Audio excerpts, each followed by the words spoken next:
The Gemara Masechet Brachot Memchet discusses the situation that comes up sometimes with Zimmun, when some people ate bread and they need to say Birkat Hamazon, and they need to say Zimmun, but part of the other people did not eat bread, or they ate other foods, and the question is, can they combine to be part of a Zimmun? For example, let's say you have 6 people who ate bread and 4 people who ate other things, not bread. Can they combine to say Elokeinu in the Zimmun, and they're considered 10 people who ate? Or do we say that no, you have to, all 10 people, all 3 people need to eat bread in order to be able to do the Zimmun together? So the Gemara brings the Mahloket or Rabbi or Zera. The Gemara comes out, both of them agree, you need to have at least majority of the people need to have eaten bread in order to make a Zimmun. So if you want to make a Zimmun with 10 people to make Elokeinu, you need to have majority, at least 6, Rabbi Yirmiyah says. 6 people ate bread, the other 4 people ate kazayit of some other food, vegetables, or the eat of a mashkeh hashuv, some important drink like a juice or like something, the wine, and then they would combine. At least you have majority who ate bread.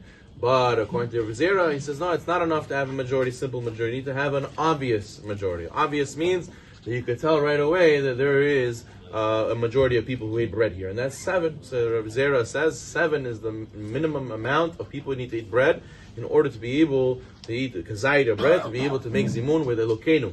So therefore, if you have 7 who ate bread and 3 who ate vegetables, kazayit, or ate a drink revi'it of a mashkeh hashuv like a yain, then it'll be enough to make nevarech Elokeinu shachal mishalo. Or same thing with 3. If you have 3, according to Rav Zera, you need to have at least 2, majority 2, and then you have 1 that ate vegetables or a drink, and then it could be mistaref for Zimun to make Zimun. And that's what Shulchan Aruch writes, Iman Kuf Tzadi Zayin, that by 7 and 3, you can make Zimun with Elokeinu.